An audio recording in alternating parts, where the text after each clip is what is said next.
Bonjour et merci de nous retrouver pour la Foi prise au mot, consacrée aujourd'hui à l'enseignement catholique. Dans le statut de l'enseignement catholique, promulgué en 92 et amendé en 96, on peut lire « Fondé sur le droit de l'enfant à recevoir une éducation chrétienne et sur le libre choix des familles, les établissements catholiques d'enseignement, dans le cadre de la liberté publique d'enseignement reconnue par la Constitution française, participent à un service d'intérêt national. Service d'intérêt national, liberté publique d'enseignement reconnue par la Constitution, éducation chrétienne, libre choix des familles. Quel sens donner à ces mots et qu'en est-il aujourd'hui de l'enseignement catholique? Telles sont les questions que nous allons poser à Jacques Bizot. Jacques Bizot est délégué général de l'enseignement catholique. Jacques Bizot, bonjour. Bonjour. Alors, avant de parler directement d'enseignement catholique, j'aimerais qu'on parle d'enseignement. Et actuellement, on peut dire qu'il y a une sorte de malaise dans l'enseignement. Les profs sont plus aussi contents d'être profs qu'auparavant. Je crois que c'est la vraie question de tout le système éducatif français, avec différentes considérations, je crois, à prendre en compte. Tout d'abord, l'école n'est que le reflet de la société. Si la société va mal, l'école ne peut pas aller bien.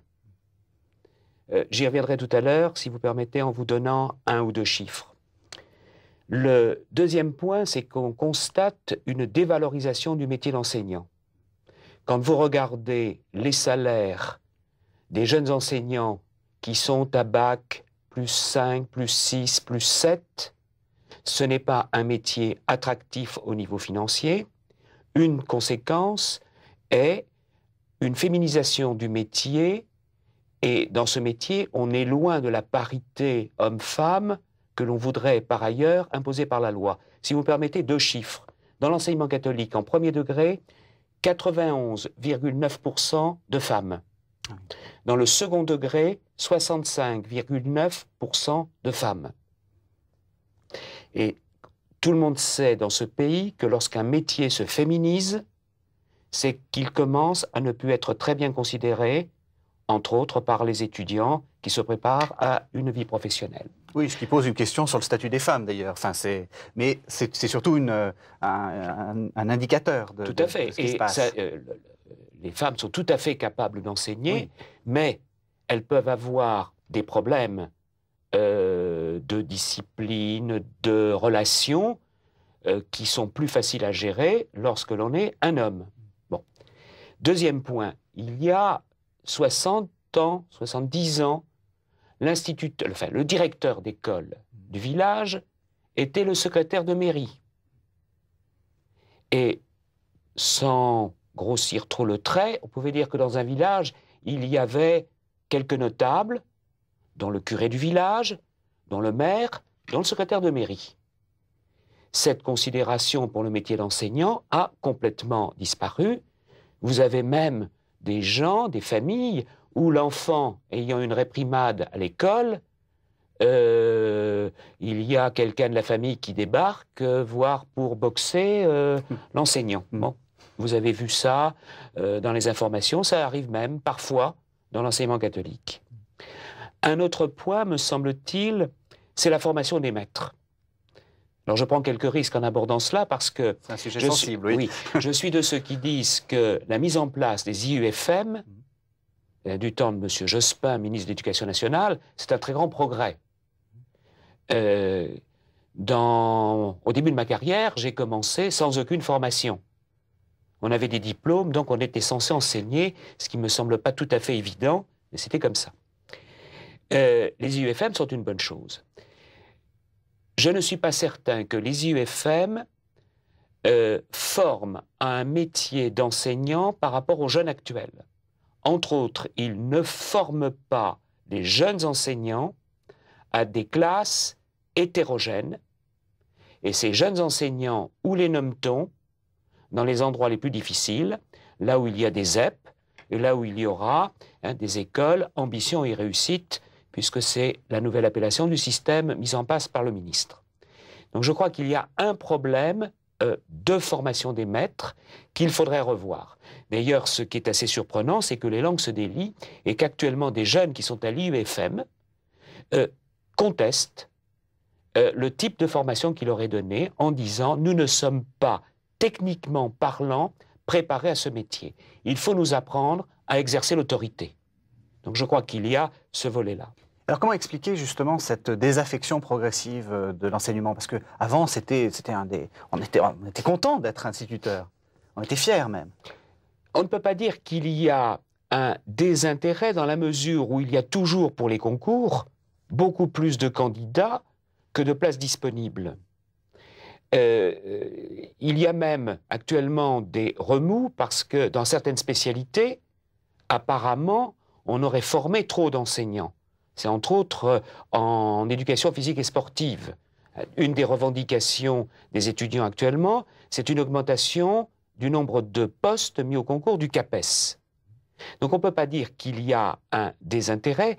Moi, ce que je constate, c'est que des enseignants, d'une manière générale, les enseignants, d'une manière générale, ne sont pas bien dans leur peau. Et ça, pour moi, c'est grave. On dit qu'il y a de plus en plus d'enseignants en arrêt de maladie, il y a des gens qui abandonnent le métier, c'est signe d'un malaise dans le corps enseignant, parce que le métier est devenu plus difficile, il est moins considéré, il est moins payé. Alors, un autre élément, si vous voulez, mais ça n'engage que moi, c'est l'évolution des programmes. Quand on regarde bien, on pourrait rechercher la date où la famille s'est trouvée en grande difficulté pour continuer à aider, à accompagner l'enfant dans ses études. C'est l'introduction des mathématiques modernes, d'un côté, et en parallèle, l'introduction de ce que j'appelle, parce que je suis un scientifique, la nouvelle grammaire. Moi, j'ai appris un sujet, un verbe, un complément. Quand vous lisez maintenant un livre de grammaire, on vous parle de groupe sujet, etc. Bon, c'est un vocabulaire qui a changé et je crois qu'il a complètement désorienté les familles. Et c'est un exemple d'une montée en puissance de programme pour moi, assez inquiétante. On étudie maintenant en lycée des éléments de mathématiques ou de sciences physiques que j'ai étudiés à l'université. Autrement dit, je crois que, contrairement à ce que l'on dit souvent, le niveau n'a pas baissé, le contenu des études, au contraire, a augmenté, ce qui fait que, quelque part, les élèves n'ont plus suffisamment de temps pour pouvoir, entre guillemets, digérer ce que l'on leur apprend en classe. Alors, il y a aussi une crise de l'autorité, et soyons politiquement incorrects, qui vient de 1968, de cette fameuse « il est interdit d'interdire ».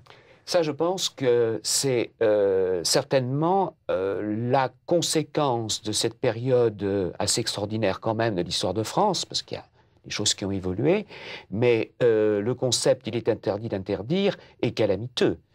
On a la conséquence directe, si vous voulez, c'est que dans le système éducatif, ça s'est traduit par un principe, l'élève construit ses propres apprentissages.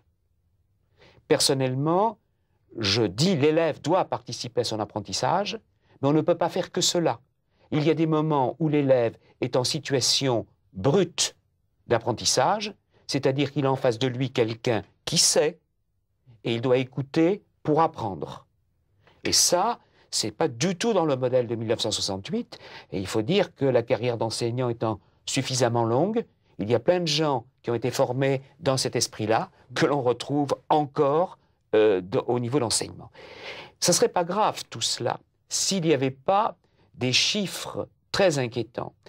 Depuis des lustres, on sait que chaque année, en gros, 150 000 jeunes sortent du système éducatif sans formation, sans diplôme. Un autre chiffre vient d'apparaître, c'est qu'à l'heure actuelle, il y a 50 000 jeunes, donc de moins de 16 ans, qui devraient être à l'école et qui n'y sont pas. Voilà un peu, je crois, les conséquences directes du malaise du milieu enseignant et du système éducatif. Merci Jacques Bizot.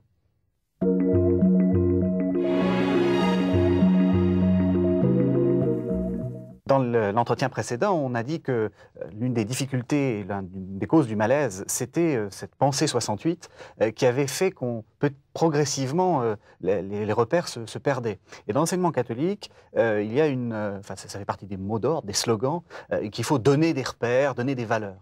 Alors, avant de parler de ça, j'aimerais que vous définissiez enseigner, éduquer et donner des repères. Est-ce que vous voyez une différence? Si vous permettez, le slogan que vous signalez, c'est on ne peut pas enseigner sans éduquer et on ne peut pas éduquer sans référence. Et pour l'enseignement catholique, le message est clair. Les références se trouvent dans l'Évangile et c'est à partir de ces références que les établissements construisent leur projet éducatif. Enseigner, c'est relativement simple. On a à transmettre des savoirs. Ce n'est pas spécifique à l'enseignement catholique. Je pense quand même que plus personne n'ose dire dans ce pays qu'il y a des mathématiques chrétiennes. J'ose espérer quand même que l'autonomie des sciences, bien définie dans les textes de Vatican II, est quand même rentrée dans les certitudes de tous les chrétiens. Oui, y compris pour les sciences humaines. Il y a aussi, il n'y a pas d'histoire chrétienne. Il n'y a pas d'histoire chrétienne. Il y a christianisme. Mais... Par contre, il y a, et là on va aborder l'aspect éducation, il y a une façon chrétienne de critiquer, d'analyser l'enseignement. Si vous voulez, l'école, elle est là pour enseigner, mais je crois qu'elle est là aussi pour former l'esprit critique du jeune. Et le jeune doit avoir un esprit critique par rapport à ce qu'on lui enseigne, par rapport à l'histoire. C'est une évidence, surtout que les programmes français font qu'en classe de terminale, on étudie l'histoire contemporaine, c'est-à-dire sans aucun recul par rapport à l'écriture de l'histoire. Donc s'il n'y a pas un minimum d'apprentissage de la critique, en ce domaine-là, il y a un problème. Donc l'éducation, il y a cette éducation à l'esprit critique, et puis l'école, elle est faite pour faire des citoyens adultes et responsables pour le monde de demain. Et ça, c'est de l'éducation. Ce n'est plus de l'enseignement. Donc pour nous, nous disons, on ne peut pas enseigner sans éduquer. Et l'éducation, eh bien, c'est par rapport aux repères. Si vous me permettez, je relisais dernièrement des textes de la personne que l'on considère dans notre pays, avec juste titre, comme étant le fondateur de l'école républicaine. C'est Jules Ferry. Quand on regarde les écrits de Jules Ferry, il y a deux choses qui m'ont frappé.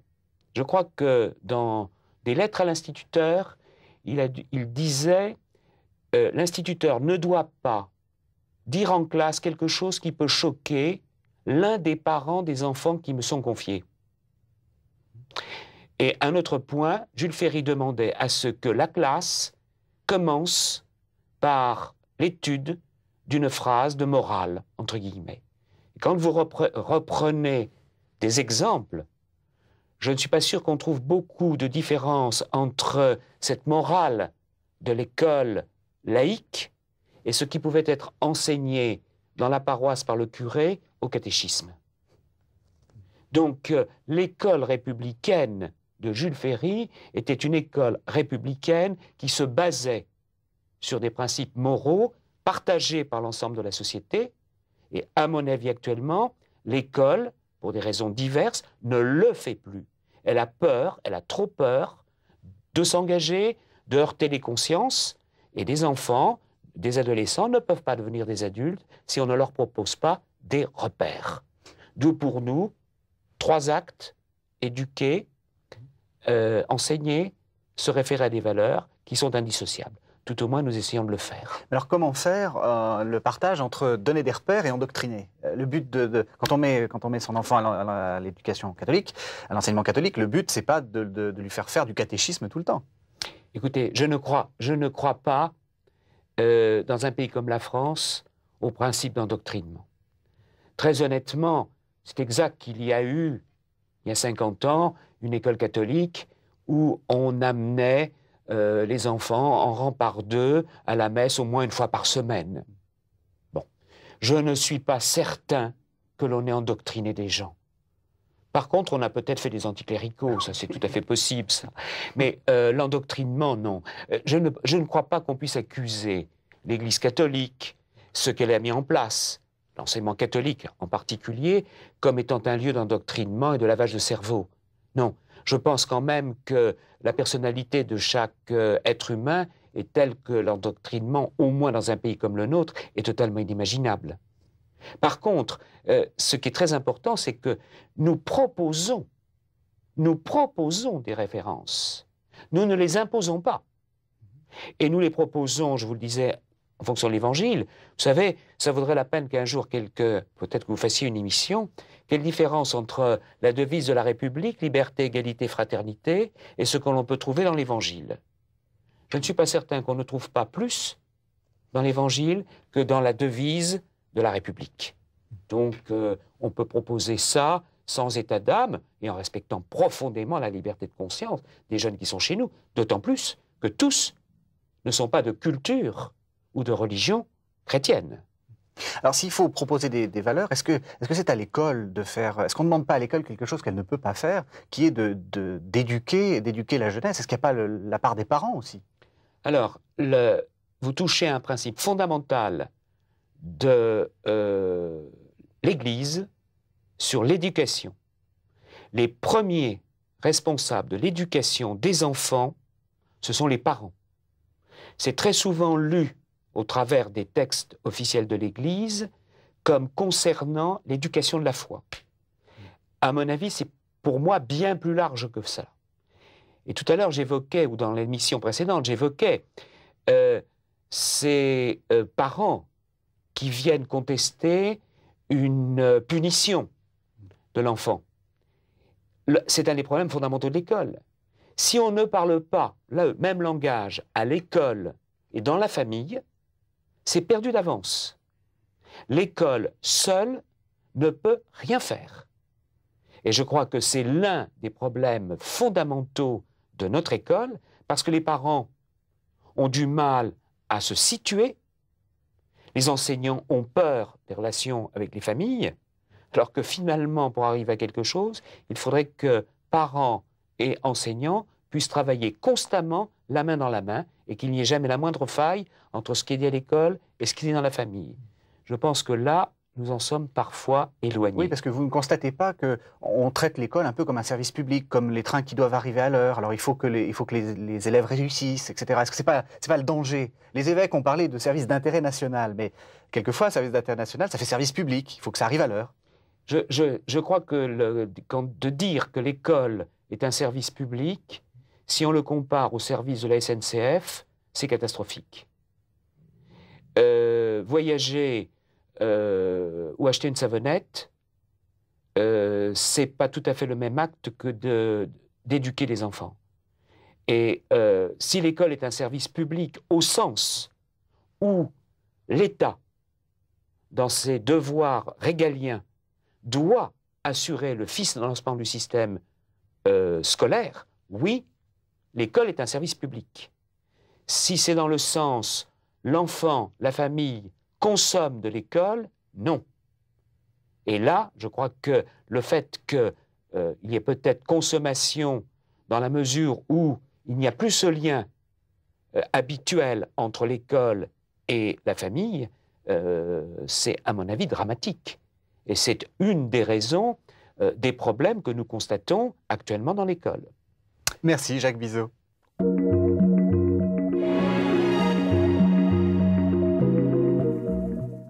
J'aimerais maintenant qu'on rentre un peu dans le fonctionnement de l'enseignement catholique. Alors je vais dire des bêtises, mais quelle est la différence entre éducation nationale, école libre et privé sous contrat? Un peu, parce que souvent les gens confondent un peu tout ça. Alors, la première chose, c'est il y a dans les expressions que vous venez d'utiliser, une que je n'aime pas, c'est école libre. Parce que ça laisserait entendre que d'autres écoles ne sont pas libres. Bon. Oui. L'appellation habituelle, maintenant, c'est enseignement privé. Et dans l'enseignement privé, il y a ce qu'on appelle l'enseignement ayant passé contrat avec l'État, et c'est le cas de la totalité des établissements de l'enseignement catholique. Et ces contrats ont été mis en place par la loi de 1959, qui est plus connue sous le nom de loi Debré. Donc, dès l'arrivée du général de Gaulle, problème scolaire qui était à résoudre, l'enseignement catholique pas en bonne santé financière, et l'enseignement public n'ayant pas la capacité d'accueillir tous les enfants en collège. Alors, l'enseignement public et l'enseignement privé formant l'éducation nationale. L'enseignement privé sous contrat, oui, sous contrat, oui. Et l'enseignement public formant l'éducation nationale. Notre ministre actuel, c'est M. de Robien. Nous sommes associés au service public d'enseignement. Alors, quelle est la part, justement, de l'enseignement catholique par rapport à l'éducation nationale globale? Si vous me permettez, je vais vous donner quelques chiffres. 8000 établissements. Et je reviendrai là-dessus, si vous me permettez, parce que c'est peut-être notre spécificité. Non pas le nombre d'établissements, mais comment ça fonctionne. Plus de 2 millions d'élèves. En premier degré, aux alentours de 870 000, ce qui représente 13,8%. En second degré, 1 105 000 élèves, ce qui représente 20,8%. Dans l'enseignement agricole, 51 000 élèves, ce qui représente 30% des effectifs scolarisés, à chaque fois, pourcentage par rapport aux effectifs scolarisés. C'est 5020 écoles, 1621 collèges, 802 lycées d'enseignement général et technologique, dont 398 qui proposent des formations post-bac, BTS, classes préparatoires, 447 lycées professionnels et un peu plus de 200 lycées agricoles. Voilà l'enseignement catholique. 138 000 enseignants et 68 000 personnes, personnel éducatif, de services et d'administration. En gros, dans l'enseignement catholique, 200 000 personnes y travaillent, dont 138 000 payées par l'État, puisque les enseignants sont des agents publics de l'éducation nationale.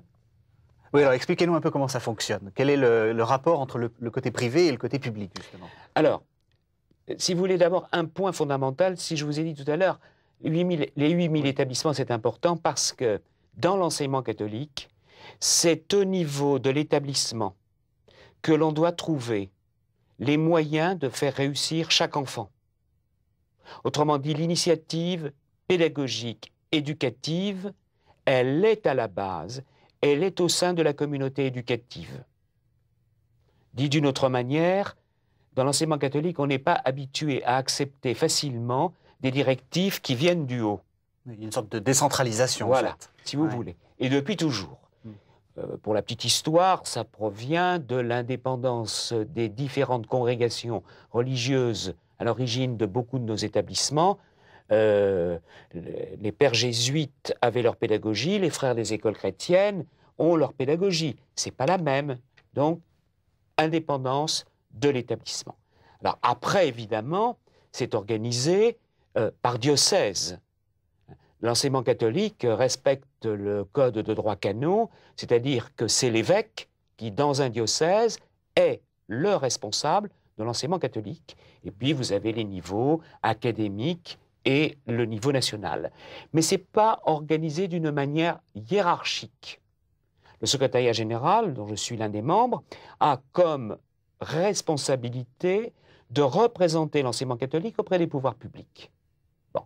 Donc, c'est l'originalité de notre organisation, elle est là. Parce que je crois que c'est au plus près des élèves qu'on peut décerner leurs besoins et essayer d'apporter des solutions. Alors, est-ce que ça va jusqu'à ce que le proviseur, enfin le responsable, recrute ses propres profs, constitue ses équipes éducatives, ou est-ce qu'il y a quand même un peu de mouvement général? Constituer ces équipes éducatives pour tout ce qui est les personnels d'éducation, d'administration et de services, oui. Ces personnels-là sont de droit privé et ils sont recrutés au niveau de l'établissement. Pour les enseignants, comme ils sont des agents publics, il est évident que l'État a son mot à dire. Donc, il y a à l'interne des commissions de l'emploi qui travaillent avec des commissions au niveau académique ou départemental, mais la règle est que dans l'enseignement privé sous contrat, aucun enseignant ne peut être nommé par l'autorité académique sans l'accord préalable du chef d'établissement. Tout se passe bien. On est capable même dans ce système d'assurer une réelle sécurité de l'emploi à nos enseignants qui, n'étant pas des fonctionnaires, n'ont pas la garantie absolue de l'emploi. Alors, si vous dites que certains sont des agents de l'État, donc ils sont payés par l'État, la question qui fâche, c'est quand on met son enfant dans l'éducation catholique, dans l'enseignement catholique, on paye quelque chose. Alors, l'argent va où? Alors, le principe découlant de la loi Debré, c'est ce qu'on appelle, dans notre jargon, la gratuité de l'externat simple. Alors, qu'est-ce que ça veut dire? Ça veut dire que c'est tout sauf la demi-pension ou la pension. La contribution des familles devrait normalement être strictement réservée à tout ce qui est l'animation pastorale, le caractère propre, bon, tout ce qui est catéchèse, pastorale, etc., et au bâtiment. Et c'est pour cela que l'enseignement catholique cherche à obtenir tous les financements prévus par la loi. Ceci dit, au passage, nos établissements demandent des scolarités. L'aspect financier n'est jamais quelque chose qui doit empêcher une inscription de famille. Nous avons dans nos établissements l'habitude d'avoir des gratuités de scolarité, des solidarités entre familles permettant à des gens ayant un peu moins de revenus financiers de pouvoir inscrire leurs enfants dans un établissement catholique si c'est leur choix. Alors justement, cette mixité privé-public, c'est des lois un peu complexes. Comment ça se fait et puis est-ce qu'on trouve ça ailleurs? C'est tout à fait particulier à la France, mais il faudrait peut-être qu'on y revienne un peu plus en détail. Je crois qu'on peut dire que c'est un système original et unique au monde. Les programmes sont les programmes officiels. Nos enseignants sont contrôlés par les inspecteurs. Mais c'est normal. C'est normal. Quand, dans une émission précédente, on a parlé de l'autonomie des sciences. On doit la retrouver. Il y a des applications immédiates dans l'enseignement au style apprentissage. Bon. Donc, il est normal que nous suivions les programmes officiels. Par contre, tout ce qui est vie de l'établissement, projet éducatif et les conséquences sur les projets pédagogiques sont de la responsabilité unique de la communauté éducative. Alors évidemment, essentiellement des enseignants, mais les parents sont membres de la communauté éducative, les personnels de service aussi. Vous savez, dans un établissement scolaire, la qualité de la cantine, c'est aussi important que la qualité du cours. Bon. Surtout pour les élèves. Surtout pour les élèves et surtout le jour où il y a des frites à la cantine, en général, on en parle plus que du cours de mathématiques. Hein. Donc ça, je crois que tout ça est important. Alors, on essaie de faire vivre, si vous voulez, des adultes qui, tous ensemble, sont au service des jeunes qui sont dans l'établissement. Et c'est encore une fois, excusez-moi, je me répète, c'est vraiment au plus proche d'eux que l'on peut arriver à trouver les moyens de les faire progresser. Chaque enfant est unique. Chaque enfant est un adulte en devenir, et c'est ça un peu ce qu'on essaie de faire dans l'enseignement catholique. Merci Jacques Bizot.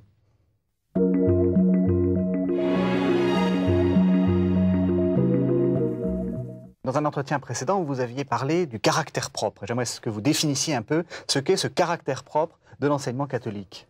C'est une très bonne question. J'espère que j'aurai moins de mal que les députés sénateurs en 1959 parce que dans un État où il y a séparation entre les églises et l'État, il y a des mots que l'on ne peut pas mettre dans une loi. Bon. On ne pouvait pas mettre catholique, protestant, donc pour marquer la prise en compte du caractère religieux des établissements qui passait du statut d'établissement privé à un statut d'établissement privé associé au service public. Et pour respecter ce caractère religieux, le législateur a eu l'idée géniale de mettre le caractère propre. Donc on le trouve dans un certain nombre de textes de loi. Il a même été repris par le Conseil constitutionnel. C'est au niveau législatif, tout le monde sait ce que cela veut dire. Qu'est-ce qu'il y a derrière? En fait, la possibilité d'avoir dans l'enseignement catholique, je ne parle que pour l'enseignement catholique, un projet éducatif se référant à des valeurs religieuses, aux valeurs que l'on trouve dans l'Évangile. Voilà, en clair. C'est le droit d'avoir une proposition catéchétique, pastorale, chrétienne, catholique dans nos établissements. Voilà ce que veut dire le mot caractère propre. C'est tous les aspects de la pastorale et évidemment les conséquences sur le projet éducatif et donc sur l'éducation des jeunes. Alors, est-ce que ça veut dire que tous vos élèves sont catholiques, pratiquants, allant à la messe régulièrement? Oh là là, je me demande si ça existait. Je sais qu'il y en a qui rêvent de ce type d'école. Vous savez, ces gens qui rêvent de l'école de leur enfance en oubliant tous les aspects qui, sur le moment, leur apparaissaient comme étant excessivement négatifs. Je ne suis pas sûr que tous ceux qui ont eu droit à la messe quotidienne ou à la messe hebdomadaire obligatoire en aient gardé un réel bon souvenir, surtout s'il fallait se lever à 6h30 du matin pour aller à la messe avant les cours, parce que les cours, c'était quand même très important, et peut-être même plus que la messe. Vous parlez de vécu? Oui, je parle de vécu. En tout cas, ce terminal où il fallait aller à la messe avant le début des cours, parce qu'il n'était pas question de prendre une demi-heure sur le temps scolaire. Non, pour répondre à votre question, sérieusement, on a des enfants qui sont, j'ai de culture catholique, il y en a qui sont catholiques pratiquants, nous avons des enfants musulmans, nous avons des enfants juifs, nous avons des enfants où il n'y a aucune croyance, nous avons des bouddhistes, nous avons des jeunes sikhs. Donc, en plus, la loi nous fait obligation d'accueillir tous les enfants sans aucune distinction. Et ceci dit, la tradition de l'Église catholique, dans l'enseignement catholique, c'est par souci pastoral d'accueillir toutes les familles qui frappent à la porte de l'enseignement catholique. Alors justement, quelles sont les motivations de ces familles? Pourquoi est-ce qu'on met le gamin chez les curés, pour parler vulgairement? Oui, chez les curés ou chez les bonnes sœurs, oui. Je vous rassure, hélas, il y a de moins en moins de curés dans nos établissements et de moins en moins de bonnes sœurs. Mais l'enseignement catholique continue quand même à fonctionner avec des laïcs qui ont repris les charismes des fondateurs. Une famille sur deux met un de ses enfants dans l'enseignement catholique pour tout ou partie de sa scolarité. Ça a beaucoup intrigué les sociologues et qui ont fait des études. Alors, vous savez que dans les études sociologiques, très souvent, la réponse est induite par la question. Donc, il y a certaines enquêtes qui ont donné des résultats un peu curieux. Mais des enquêtes sérieuses montrent que pour 60% des motifs principaux, il est fait référence, de près ou de loin, à des motifs éducatifs, à des références à des valeurs. Et c'est tout à fait en queue de réponses que l'on trouve, il sera plus encadré, les cours seront assurés très régulièrement, etc., etc. Très honnêtement, je crois que la préoccupation fondamentale en France, pour la moyenne des familles, c'est une école capable, alors soit de donner des repères, soit disons d'une manière un peu plus dure comme expression, d'encadrer les enfants. Parce qu'on se rend bien compte qu'il y a un apprentissage de règles en société qu'il faut acquérir à l'école, le problème étant, mais on a déjà abordé le sujet, c'est que si on attend cela uniquement de l'école, on n'y arrivera jamais. L'école peut socialiser les enfants, mais ce n'est pas uniquement à l'école que ce travail-là est à faire. Oui, mais quand on a des enfants qui sont de culture chrétienne ou de culture vaguement chrétienne ou presque plus de culture chrétienne, d'accord, mais quand on a des enfants qui sont de culture musulmane, par exemple, on pourrait penser qu'il y a un conflit entre les valeurs chrétiennes et les valeurs de l'islam. Eh bien, de toute façon, j'allais dire, l'étiquette sur la porte est claire. C'est marqué Sainte Élisabeth, établissement catholique d'enseignement sous contrat avec l'État. Donc une famille qui franchit la porte, elle sait qu'elle rentre dans un établissement catholique. On lui propose au moment de l'inscription le projet éducatif. Et l'inscription, c'est une adhésion au projet éducatif. Donc il n'y a pas d'ambiguïté. À partir du moment où on accepte le projet éducatif, l'école a poursuivi son travail, la famille a accepté, même si elle n'est pas de religion catholique. Par contre, on va respecter la liberté de conscience des enfants. Alors ça se traduit concrètement comment? par une distinction entre le domaine de la culture religieuse et le domaine, entre guillemets, de l'apprentissage de la foi.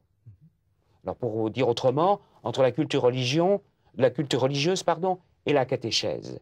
La culture religieuse étant quelque chose qui doit faire partie de l'enseignement. D'ailleurs, dans l'enseignement public comme dans l'enseignement catholique. Parce que dans ce pays, c'est une dimension qui a tendance à disparaître, qu'on essaie de remettre au goût du jour. Je prendrai un exemple. Comment peut-on aller au musée du Louvre, regarder les peintures, sans avoir un minimum de culture religieuse, pour essayer de comprendre certains tableaux et ne pas confondre la Sainte Vierge ou une figure de la mythologie.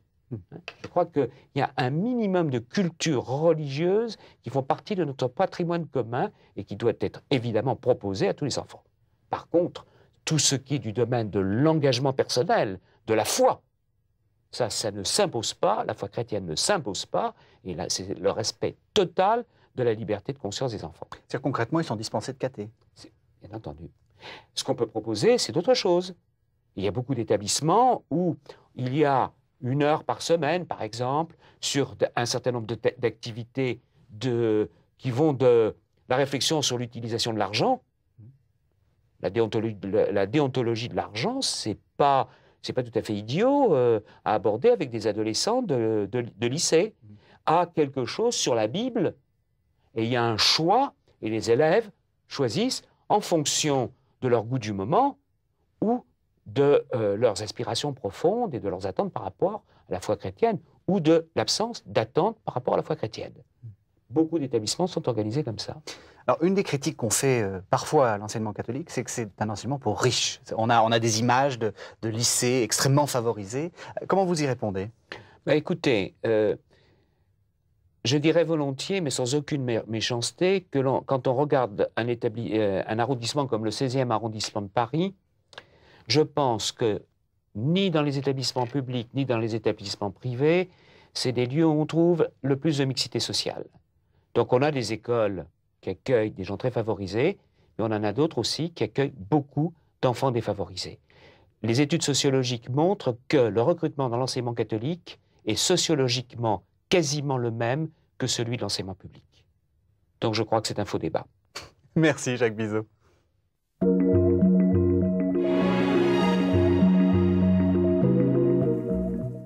Jacques Bizot, on a parlé d'enseignement catholique.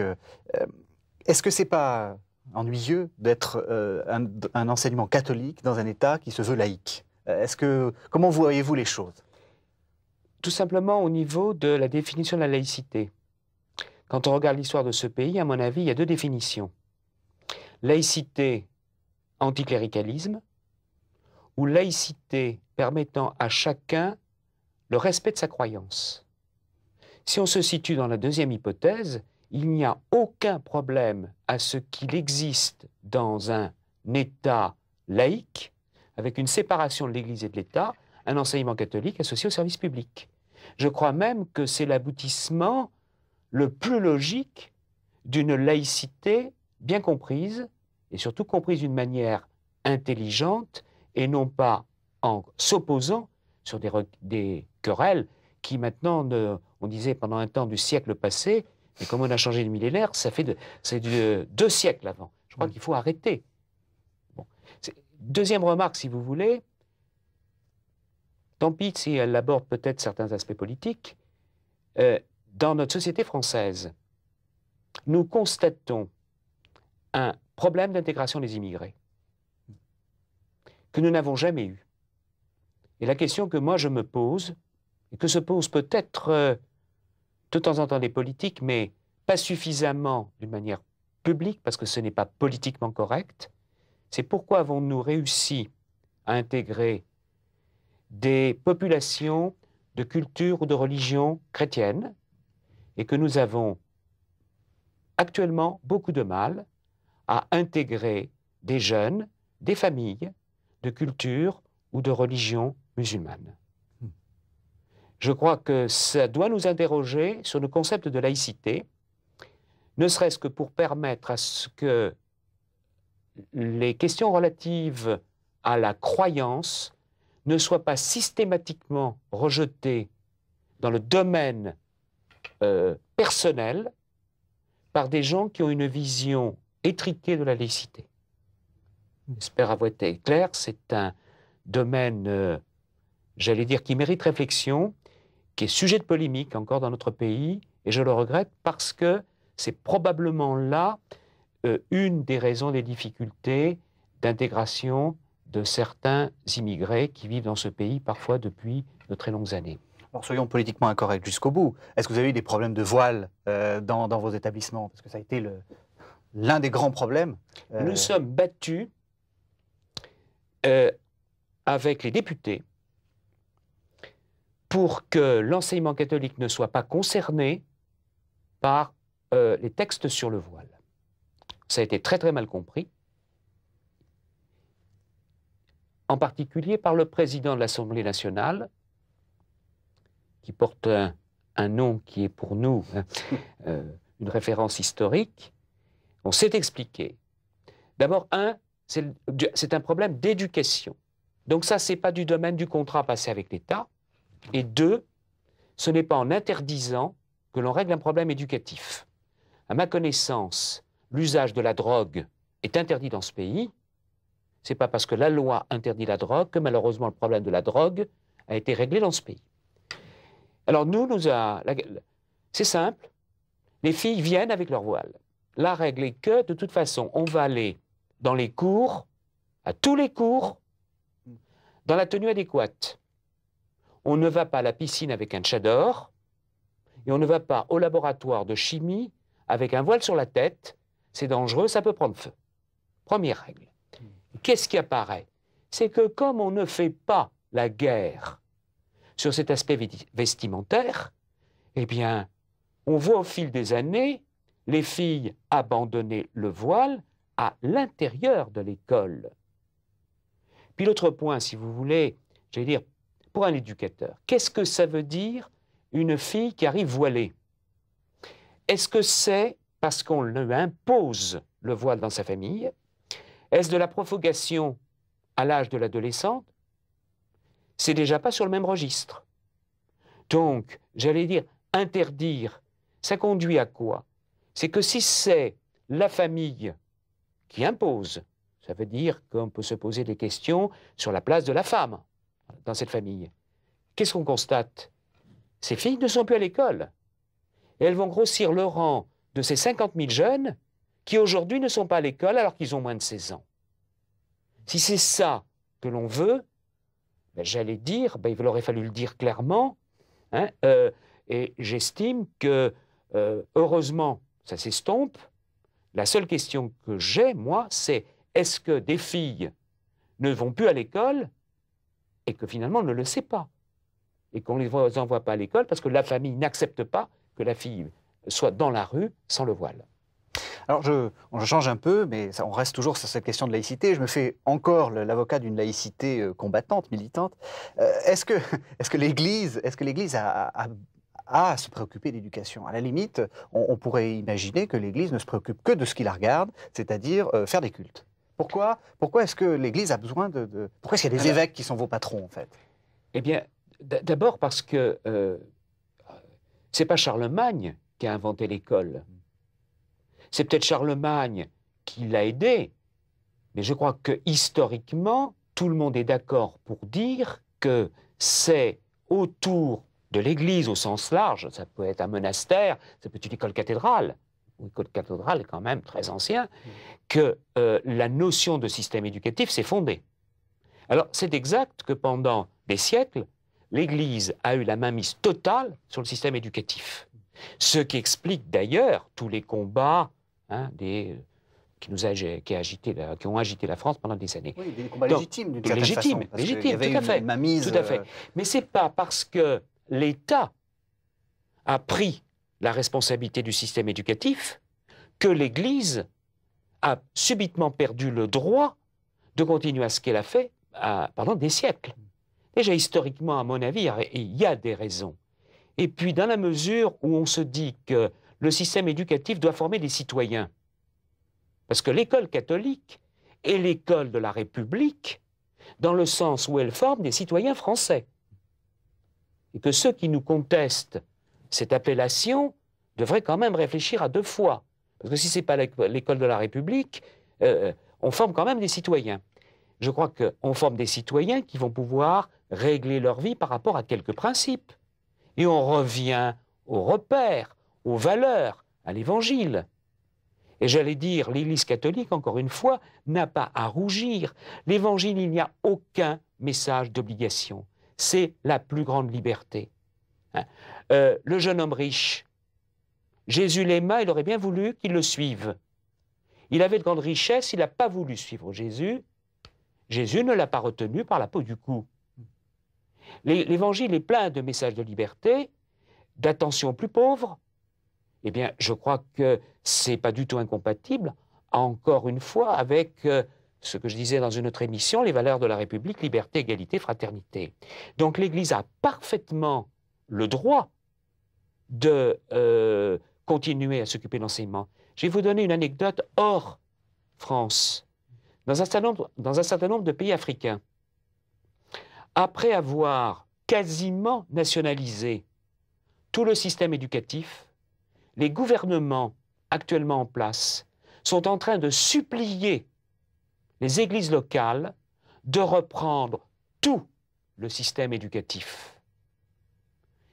Certes, il y a des dimensions économiques réelles, mais je crois aussi c'est qu'en ayant pu voir tel ou tel ministre qui se déplace au siège de l'enseignement catholique français, c'est qu'ils se sont rendus compte qu'ils ne savaient pas faire et que finalement l'Église, avec ses, en exagérant un tout petit peu, ses 20 siècles de tradition et d'habitude, avait un savoir-faire éducatif qu'il ne fallait pas perdre dans aucun des pays du monde. Merci Jacques Bizot de nous avoir fait mieux comprendre ce qu'était l'enseignement catholique. Merci beaucoup. Merci.